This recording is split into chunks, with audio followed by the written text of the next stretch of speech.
속보 한국의 충격적인 선언은 전 세계를 들썩이게 했다. 마하 속도 10. KF-21 전투기에 탑재된 신형 미사일 공개. 17일 정부 관계자는 ADD 안흥 시험장에서 18일 초음속 스텔스 비행체 설계 기술 등 체계 종합 시험을 진행할 예정. 이라며 이 자리에서 초음속 미사일의 핵심 기술인 램제트 엔진 성능도 확인할 것이라고 말했다. ADD가 이번에 시험하는 초음속 미사일은 하늘에서 바다의 함정을 타격하는 공대함 초음속 미사일이다. 초음속 순항 미사일은 엔진 기술, 정밀저, 초고온 내열 소재 등 첨단 항공 기술이 집약된 무기체계다. 특히 극초음속 순항 미사일에 적용되는 램제트 엔진 기술은 일부 국가에서만 보유하고 있다.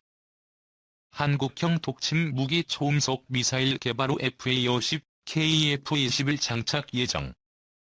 공대함 초음속 미사일이 개발되면 국산 경공격기 FA-50과 한국형 전투기 KF-21에 장착할 예정이다. KF-21은 공대공 미사일, 공대지 폭탄, 공대지 미사일을 장착할 예정이어서 초음속 공대지 미사일까지 장착할 경우 육해공 목표물을 동시에 타격할 수 있는 능력을 갖추게 된다. 초음속 순항 미사일의 속도는 마하 3에서 4 이상이어서 북한도 요격이 불가능하다. 한국형 독침 무기라는 평가가 나오는 이유다. 기존에 우리 군이 보유한 순항 미사일은 정확도가 뛰어난 반면 속도는 보통 음속 이하 즉 아음속이어서 요격이 가능했다. ADD는 2021년 9월 지대함 초음속 미사일 시험 발사에 성공한 적이 있다. 육지에서 바다의 함정을 타격하는 무기로 우리 동서해안에 배치하면 300에서 500km 떨어져 있는 적 항모 등 함정을 정밀 타격할 수 있는 미사일이다. 지대함에 이어 공대지 초음속 미사일까지 개발이 이루어질 경우 군은 마하 5 이상의 극초음속 미사일도 개발한다는 계획이다. 서울에서 평양 상공까지 1분 15초 만에 도달할 수 있다. 극초음속 미사일은 2020년 8월 정경두 전 국방장관이 국방과학연구소 창립 50주년 기념식장에서 개발 계획을 처음으로 공개해 공식화됐다. 극초음속 미사일이 개발되면 미중러에 이어 세계 네 번째 개발국이 된다. 이 국산 전투기 KF-21 주초 초도비행 미티어 미사일 장착. 최초의 국산 전투기인 KF-21이 이르면 이번 주초에 첫 비행에 나설 것으로 알려졌다. 연합뉴스는 17일 군 소식통을 인용 KF-21의 첫 비행이 19일 예정돼 있다고 전했다. 다만 한국항공우주산업본사가 있는 경남 사천에 19일 비가 예보되어 이곳에서의 첫 비행 일정에는 변동 가능성도 있다. 방사청은 첫 시험 비행인 만큼 KF-21이 날아오르는 당일까지 택일 결정은 확정될 수 없는 상황이며 진행하더라도 우선 비공개로 하고 사후 공개한다고 설명했다. KF-21은 30에서 40분간 첫 비행을 하면서 기본적인 기체 성능 등을 확인하게 된다. 비행이 성공하면 한국은 세계 8번째 초음속 전투기 개발 국가로 기록된다고 연합뉴스는 전했다. 업체와 군, 방사청 관계자들에 따르면 첫 비행에서는 초음속까지 속도를 내지 않고 경비행기 속도인 시속 약 400km 정도로만 날 계획이다. 또 KF-21은 첫 비행 때 미티어 공대공 미사일 4발을 장착할 것으로 알려졌다.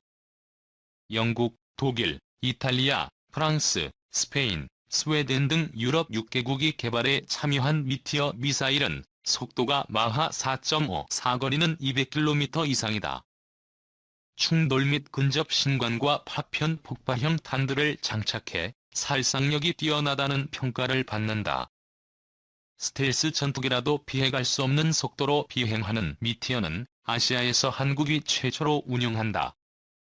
유로파이터 타이푼, 라팔 등에 장착되어 운용되며 영국 F-35 전투기에도 탑재된다. 현존 세계 최대 성능의 공대공 미사일로 평가받는다. KF-21은 한국형 전투기 사업으로 2001년 8월 김대중 대통령이 2015년까지 국산 전투기를 개발하겠다고 선언하면서 사실상 시작됐다.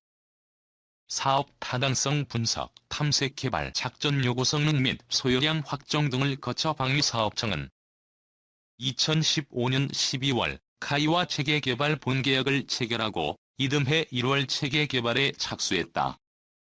2015에서 2026년 인도네시아와 함께 추진하는 체계개발에 8조 1천억 원, 2026에서 2028년 한국 단독으로 추진하는 추가 무장 시험에 7천억 원 등 사업 규모 8조 8천억 원에 달해 단군 이래 최대 규모 방위력 증강 사업으로 꼽힌다. 지난해 4월 CJ 1호기 출고 이후 지난달 최초 비행 준비 검토 회의가 이루어졌고 지난 6일 지상활주 장면이 처음 공개됐다. 이달 말 초도 비행이 성공하면 본계약 체결 기준으로 6년 7개월 KEFX 사업 선언 이후 21년 4개월 만에 날아오르게 된다고 연합뉴스는 덧붙였다. 3. 국방위 오늘 현안 보고, 북 ICBM 도발, 한일 정상회담 관련 질의. 국회 국방위원회는 17일 오전 10시 전체 회의를 열고 국방부와 병무청, 방위사업청으로부터 현안 보고를 받는다.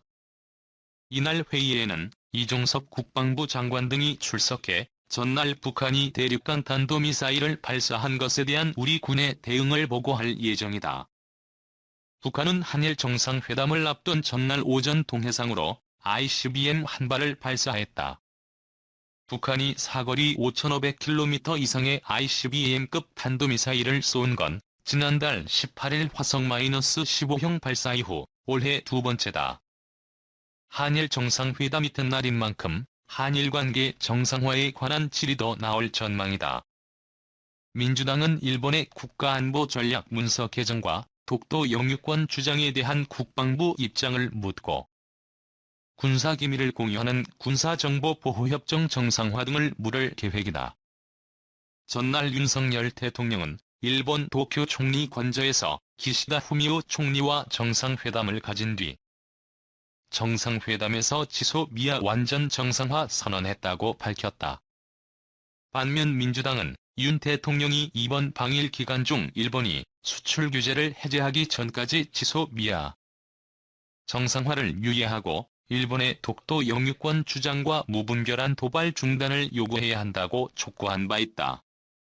국방부는 이외에도 전반기 한미연합연습 자유의 방패 관련 내용을 보고한다. 지난 13일부터 23일까지 진행하는 이번 훈련은 한미 공동 위기 관리를 통한 전쟁 억제 및 위기 완화 연습에 중점을 두었다. 고도화된 북한의 핵미사일 위협 상황도 반영했다. 전날 국방위 소속 여야 의원들도 한미연합군사령부 전시지휘소를 찾아 연습 상황을 보고받고 한미 양국 장병을 격려했다. 국방혁신 4.0 추진 경과도 보고할 계획이다. 국방부는 지난해 7월 국방혁신 추진단을 발족하고 북한의 핵미사일 대응 능력 획기적 강화, AI 기반 핵심 첨단 전력 확보, 군지휘 구조 및 교육 훈련 혁신 등을 추진해왔다. 한편 병무청은 병역 멘탈 수사 경과와 방지 종합 대책 등을 보고한다.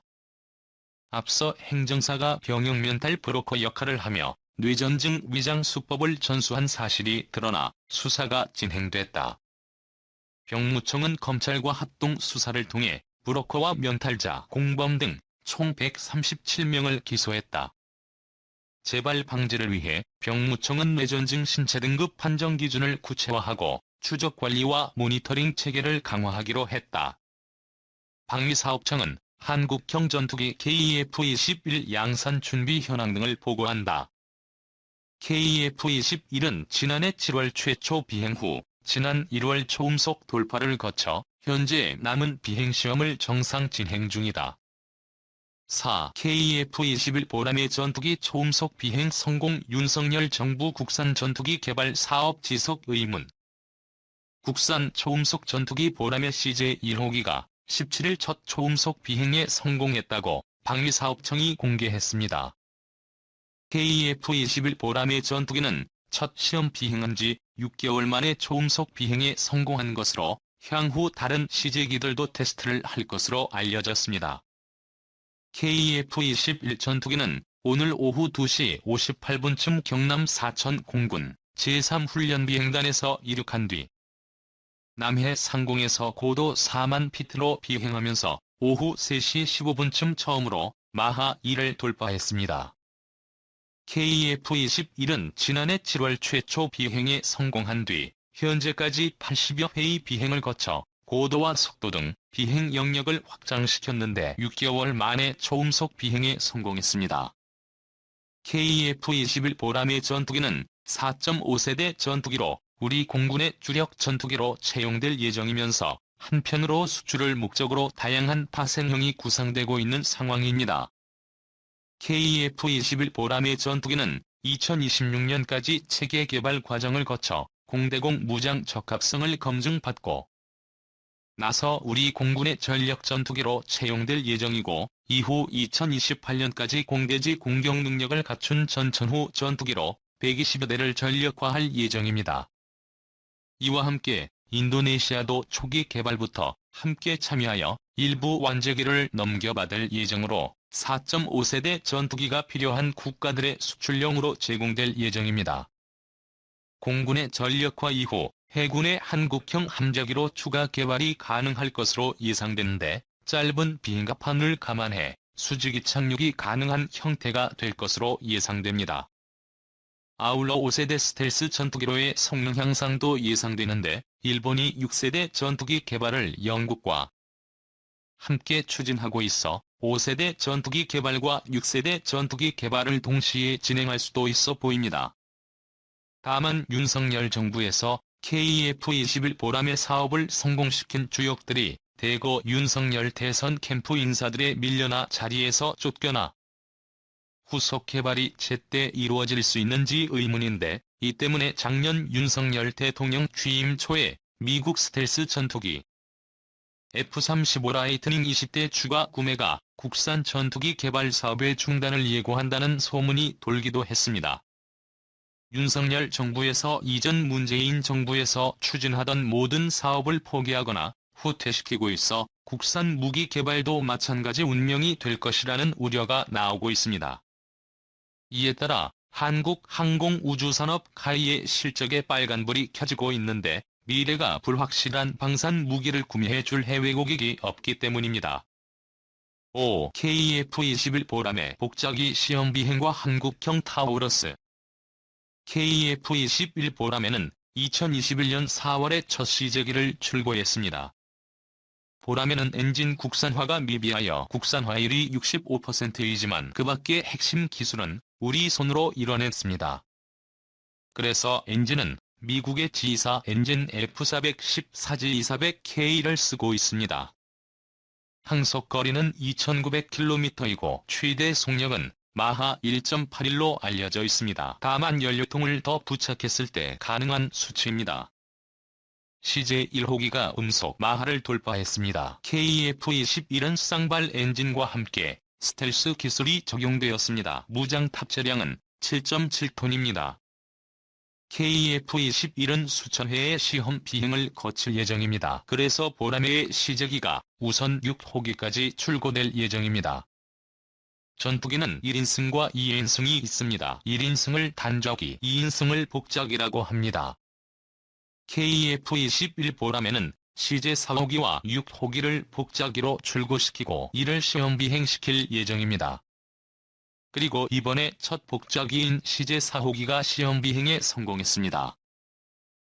KF-21은 지금까지 100회가 넘는 시험비행을 진행했습니다.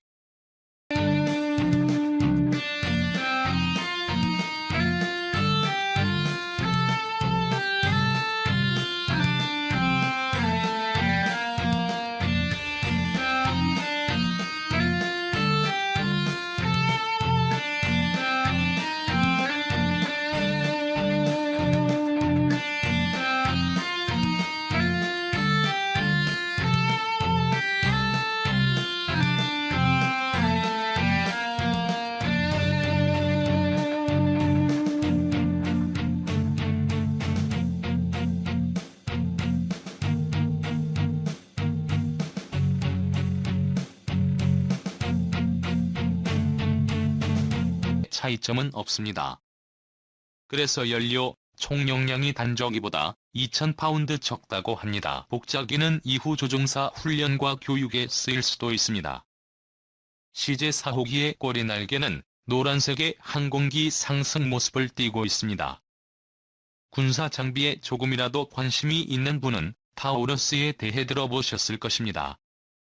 타우러스 미사일은 독일과 스웨덴의 합작회사가 만든 장거리 공대지 유도 순항 미사일입니다. 사거리가 500km라서 거의 한반도의 전역을 타격할 수 있고, 유사시 공중 급유를 통해 군용기의 항속거리에 더해 그 이상의 시료 사거리를 구가할 수 있습니다. 타우러스 미사일은 아음속 마하 0.95가 최대 속도라고 하며 탄두 무게는 480kg이고 최대 무게는 1400kg입니다. 정확도는 1m 이내이며 상당한 콘크리트 관통력까지 보유하고 있습니다.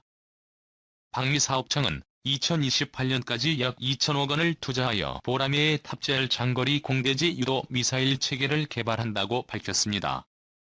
체계 개발은 무기를 실전에서 쓰기 위해 무기와 기타 장비, 환경과 소프트웨어 등을 통합 운영할 시스템을 개발하는 것을 의미합니다. 이 한국형 타우러스를 사거리 350km 이상의 다탄두 미사일로 운용하겠다고 합니다. 방위사업청은 이미 2021년 말까지 탐색 개발을 통해 기술을 개발하였고 그 다음 단계에 들어서는 것입니다.